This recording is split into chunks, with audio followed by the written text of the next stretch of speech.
Comienza la segunda parte de la entrevista a Augusto Ricardo en Primera Voz. Entrevistas a otros mundos posibles. Augusto, ¿has tenido chance de pensar sobre el problema del entretenimiento en general como expresión artística y como producto de venta en el mercado al mismo tiempo? ¿De qué forma podemos manejarnos como espectadores? También, pregunta compuesta que tiene un montón de cosas.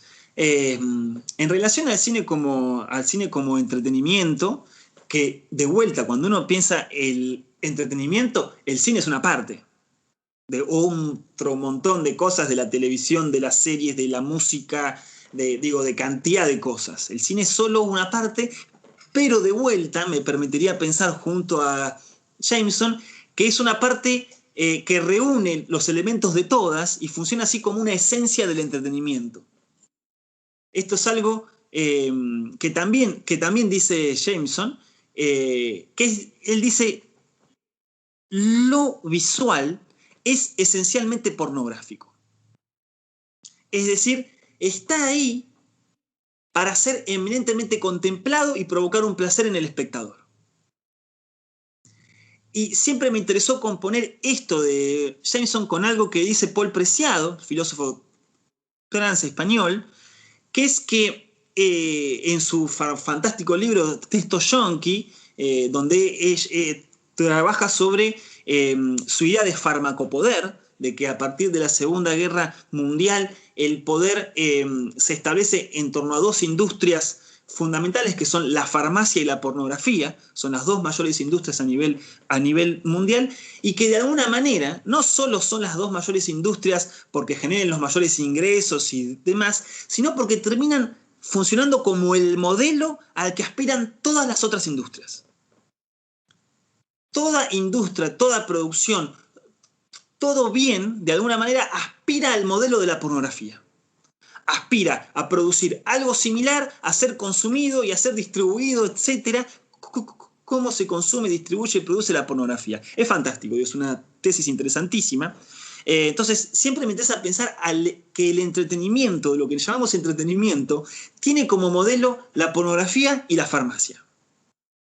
Como toda industria, digo, no sería algo a achacarle al entretenimiento, pero cuando uno piensa que el entretenimiento es una industria, de acuerdo a Preciado, tendría como modelo esta cuestión de la pornografía y de construir un sujeto, un individuo, un consumidor pornográfico.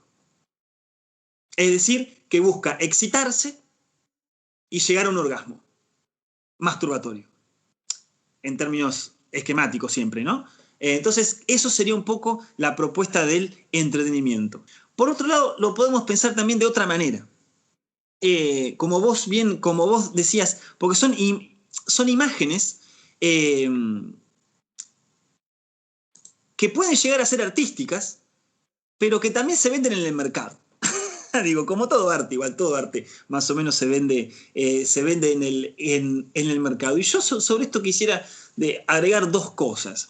Acá podemos pensar dos puntos de vista distintos, o por lo menos uno que matiza el anterior. Los primeros en pensar un poco la cuestión del entretenimiento, de la cultura de masas, de la industria cultural, es justamente la escuela de Frankfurt. Filósofos como Adorno, Marcuse, Horkheimer, Erich Fromm, etc., fueron los primeros un poco ahí, justamente en Nueva York, viviendo en Nueva York, exiliados de la Alemania nazi, en ponerse a pensar. Y lo que encuentran básicamente en ese texto fantástico que es la industria cultural, que es que la industria cultural, el gran entretenimiento, es una forma de manipulación de las masas. Es una forma de controlar el ocio de las masas.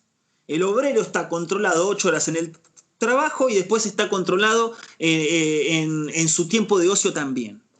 Es una manera que tiene el trabajador de hacer algo sin gastar energía, sin recuperarla y por lo tanto descansar para poder volver más descansado al trabajo. Y de alguna manera lo que dice Adorno es que el entretenimiento es fundamentalmente una inyección de frustración. ¿no? ¿Por qué? Porque el espectáculo dice, nos vende grandes aventuras. Nos vende esta superestrella que va a estar salvando el mundo, viajando por todo el mundo de acá para allá, enfrentándose a extraterrestres, a zombies, a todo. Digo, nos vende una aventura gigante, pero ¿qué es lo que hay después de toda la aventura? Lo que Adorno llama el elogio de la gris rutina. ¿Qué es lo que sucede en una película? No, está ahí Brad Pitt peleando contra extraterrestres y qué sé yo, todo es una aventura increíble, maravillosa, fantástica, pero ¿cuál es el mejor momento? Ah, vencimos, por fin puedo volver a mi casa, por fin puedo volver a estar con mi familia, a volver a mi trabajo común. Todo eso, la verdad que no lo pasé para nada bien, fue un bajón. Es decir, la aventura solo es deseable en la medida en que conduce al punto de partida. Y esto es una idea que Adorno encuentra como en todos los productos del entretenimiento, como la suerte de mensaje o moraleja. Por eso Adorno lo ve como una pura manipulación absoluta. Después tenemos otro filósofo, por ejemplo, francés, que es el gran y genial Guy Debord, que también era cineasta y también era artista, performático, ¿no? Que escribió este libro fantástico en el año 68, que es La Sociedad del Espectáculo, donde justamente él dice que el entretenimiento, toda esta cantidad de imágenes que están superpoblando el mundo, es la forma contemporánea que adquiere un debate metafísico y filosófico clásico, que es la oposición entre verdad y apariencia. Volviendo hoy un poco a la alegoría de la caverna de Platón.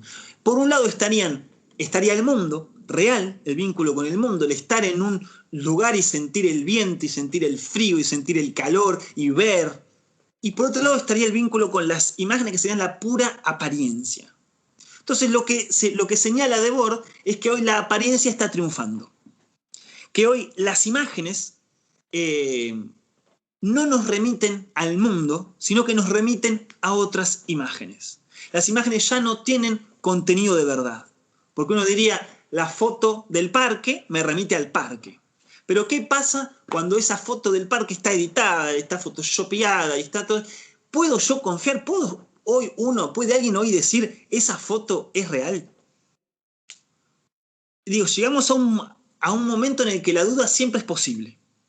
Por más que efectivamente sea real, siempre podemos dudar, no podemos confiar. Entonces, para Debord hay un problema, que es que las imágenes, fundamentalmente las del entretenimiento, son una pura apariencia separada del mundo. ¿Y cuál es el problema de esas apariencias? Que hay también, como encontraba Adorno, una suerte de mensaje implícito. ¿Cuál es el mensaje implícito? Dice Debord, es el elogio del poder a sí mismo. Dice también, es el autorretrato del poder. Digo, así como los medios de producción los tiene una clase social y no otra, la producción de las imágenes también la tiene una clase social y no otra. Entonces lo que hace es una clase social que está todo el tiempo vendiéndose a sí misma como deseable, a través de todas sus imágenes, etc. Y finalmente, en este recorrido que estoy planteando, volvería de vuelta a Jameson, este filósofo, que él dice, bueno, lo que dice Adorno está muy bien, lo que dice Debord está muy bien, pero la realidad es que eso que llamamos entretenimiento no es una pura apariencia y no es tampoco una pura manipulación. Sin duda que hay de esos elementos, pero no hay solo eso. ¿Por qué? Porque una película o una música o lo que sea, o una serie o una telenovela o lo que sea, nunca funcionaría si no tiene algún tipo de link o algún tipo de vínculo o por lo menos algún pie apoyado en la realidad. ¿Por qué? Porque Jameson dice que para que esas cosas funcionen tienen que operar sobre las fantasías o los miedos sociales. Y esas fantasías o miedos existen. Entonces, es mentira, dice, que el cine o el entretenimiento no muestren la realidad. Algo tienen que mostrar, porque si no, la gente no lo vería, no lo disfrutaría. Lo que tenemos que hacer, y acá es donde retomo la pregunta de qué hacer como espectadores, es justamente ver cómo algo se muestra y qué se oculta en ese mostrar. Es decir, algo se está mostrando. ¿Se está mostrando todo o hay algo que no se está mostrando? Y en todo caso, en eso que se muestra, ¿hay algo que queda reprimido? ¿Qué queda oculto en lo que se muestra? Ejemplo, uno podría decir, en el entretenimiento nunca aparecen conflictos de clases, ¿no? El marxismo siempre dice hay que presentar los conflictos de clases. Bueno, ¿qué haría el entretenimiento? No. Ahora, cuando uno mira una telenovela argentina, por decirte algo, ¿qué tenemos ahí? Tenemos el patrón de estancia millonario y rico que se va a enamorar de la mucama, la sirvienta, que pertenece a otro tipo de clase social. Y uno diría, qué fantástico, me está mostrando un conflicto social, me está mostrando la diferencia de clases en una sociedad. Ahora bien, aparece esa diferencia de clases, pero aparece desprovista de toda condición política, histórica o social. Es decir, ¿qué se oculta en lo que se muestra?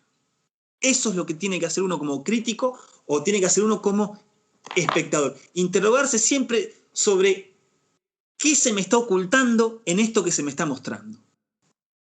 Yo plantearía, obviamente, que no se trata de rechazar ni las series, ni a Netflix, ni a Amazon Prime, ni Disney+. No, yo no soy para nada nostálgico ni melancólico, decir, oh, qué lindo sería el mundo si todos volviéramos al cine. Digo, pero siempre la tarea del filósofo, la tarea del crítico, es no necesariamente negar todo lo que hay de positivo en el avance técnico, porque sin duda también que hoy, por ejemplo, si no fuera por los streaming y todo, la pandemia hubiera sido mucho peor, digo, ¿no? Como...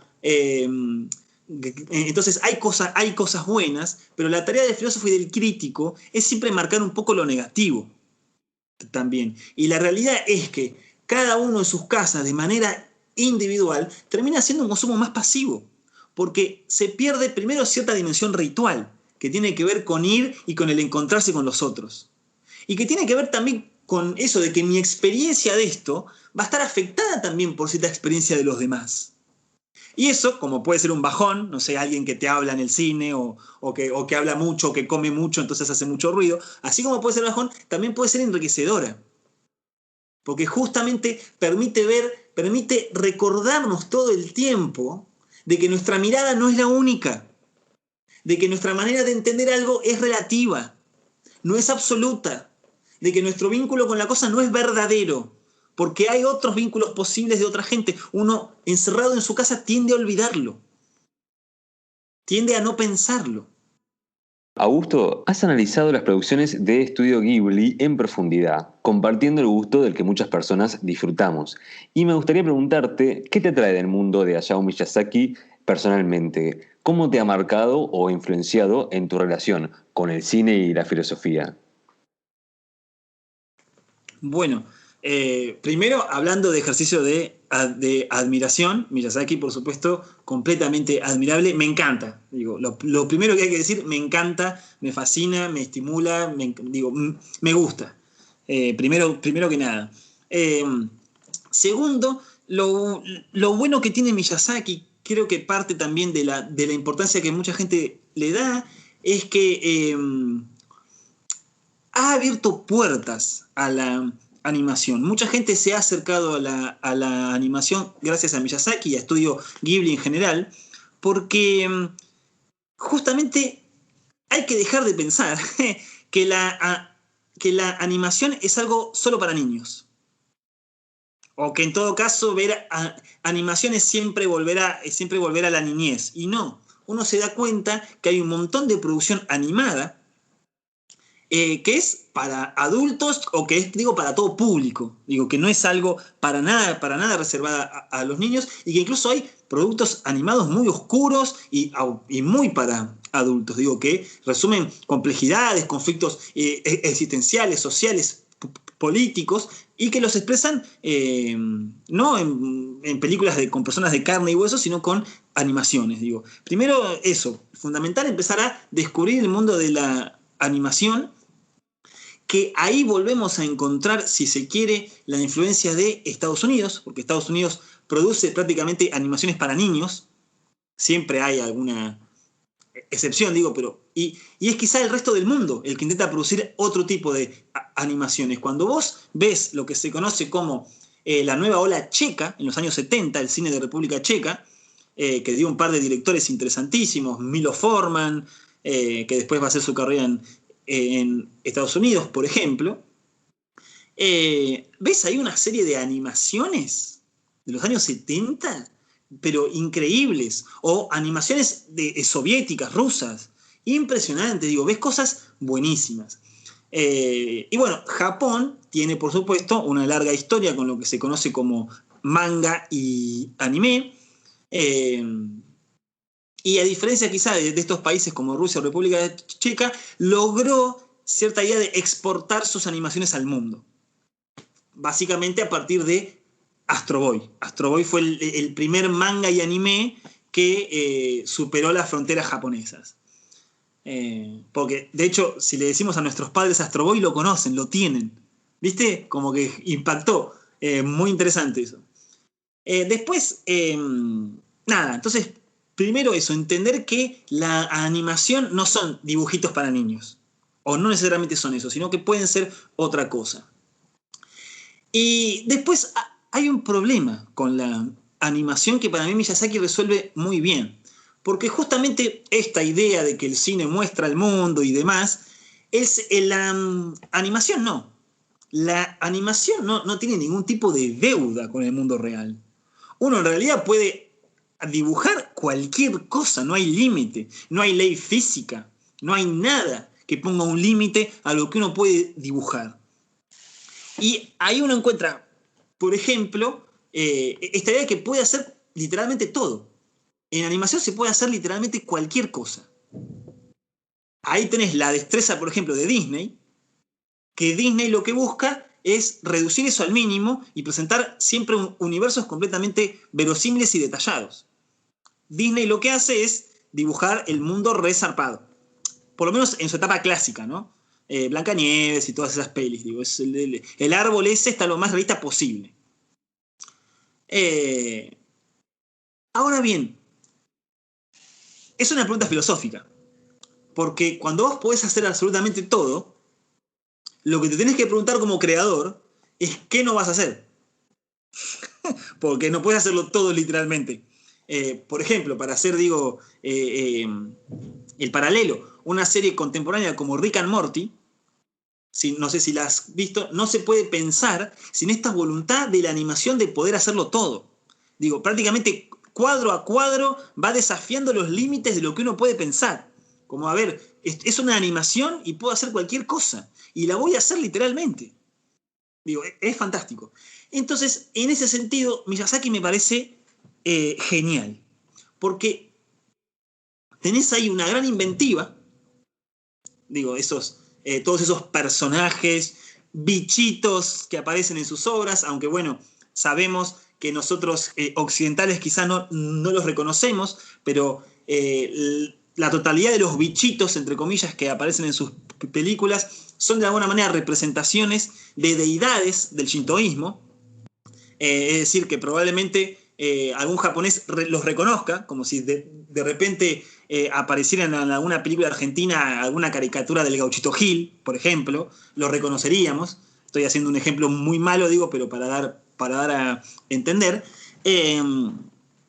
Entonces, a mí me encanta esa combinación entre poder hacer un montón de cosas y cierto límite. Volviendo a la paradoja de lo que hablábamos antes, a la tensión entre narrar y mostrar. Yo creo que Miyazaki reúne las dos cosas. Porque sin duda que hay un contenido en las películas de él, contenidos políticos, hay, si se quiere, mensajes ambientales, de cuidado en contra del progreso, de inquietud por la técnica. Digo, hay una serie de problemas que aparecen en la narración, muy claros, pero nunca se pierde esa experiencia de lo audiovisual, de ver y de escuchar y de dejarse fascinar por lo que uno está viendo. Digo, hay un equilibrio ahí entre mostrar y narrar, que a mí me parece único.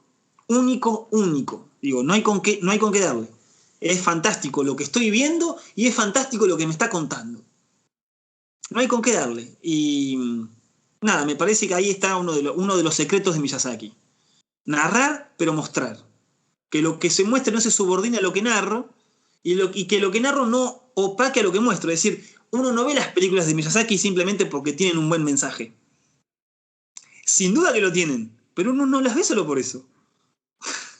Y ahí está algo fundamental, quizá en oposición a Disney, que muchas veces lo único que tienen es un buen mensaje moral, entre comillas. Y hay algo muy interesante en Miyazaki en relación a estas deudas con lo real, para pensar muchas veces que las películas no es solo la imagen que uno ve. Digo, ¿no? Detrás de una película hay un equipo de producción, detrás de ese equipo de producción hay toda una estructura de financiamientos, de distribución, de exhibición, digo, todo eso, de críticas que legitiman o no legitiman algo. Digo, el mundo del cine es todo eso, es decir, no se puede abstraer la imagen del soporte material que la contiene y la hace posible. Entonces, a mí me interesa mucho esta cuestión de Miyazaki, que me preguntabas de por qué me había influido tanto, que tiene que ver con la memoria. Estos bichitos que yo mencionaba en Miyazaki, que son, cuando uno estudia y analiza, son literalmente representaciones del shintoísmo, esta gran creencias, este conjunto de creencias paganas, entre comillas, japonesas, y que tiene mucho que ver con la naturaleza, con espíritus de los bosques, espíritus de los árboles, espíritus de las piedras, espíritu de los ríos. Miyazaki de alguna manera entiende que en el siglo XX, XXI, eso se está perdiendo, que las nuevas generaciones de Japón están completamente influidas por la cultura norteamericana. No nos olvidemos también que Japón perdió la guerra contra Estados Unidos. No solo la perdió, digo, le tiraron 3 bombas atómicas. Digo, o sea, no solo perdió, lo dejó en la lona, literal, digo. Digo, no se puede pensar Godzilla sin el hecho de que hayan caído bombas atómicas en el territorio. Digo, hay una cuestión ahí importantísima. Miyazaki de alguna manera piensa sus películas como una manera de guardar la memoria de todas estas creencias y mitos y deidades, ¿no? Y acercárselas a las nuevas generaciones. Él piensa un poco al cine como un dispositivo de la memoria. Y eso me parece impresionante, admirable. Porque el cine es de por sí, si uno se lo pone a pensar, el arte de lo pasajero, el arte de lo efímero. Uno ve algo y desaparece, y aparece otra cosa, y aparece otra cosa, y aparece otra cosa, digo, ¿no? Nos vincula con el mundo en lo que tiene de fluido, en lo que tiene de movimiento. Y bueno, él piensa su cine también como un dispositivo de la memoria. Y eso es fundamental. Va sumando demasiados puntos Miyazaki. Aparte de sus producciones, piensa cosas muy interesantemente, porque aparte en entrevistas que uno puede ver en YouTube, él reflexiona muchísimo sobre esto, ¿no? No es que solamente hace, sino que estos son temas que incluso de los cuales habla, así que me parece que es genial. Y se ve literalmente en El viaje de Chihiro, donde Chihiro comienza siendo una niña en el asiento de atrás de un coche, que está todo el tiempo viendo el celular o un aparatito que tiene, que no le interesa nada, y de repente empieza a interesarse por el mundo en la medida en que va conociendo todo ese mundo fantástico y maravilloso. Es decir, se descubre a sí misma en la medida en que descubre el mundo y deja de joder con la pantallita y todo eso.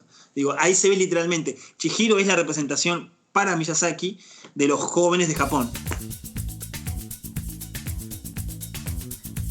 Esa fue la segunda parte de la entrevista a Augusto Ricardo, de los talleres de cine y filosofía. Podés escuchar las otras partes y seguir el podcast y el canal de Primera Voz. Entrevistas telefónicas a otros mundos posibles.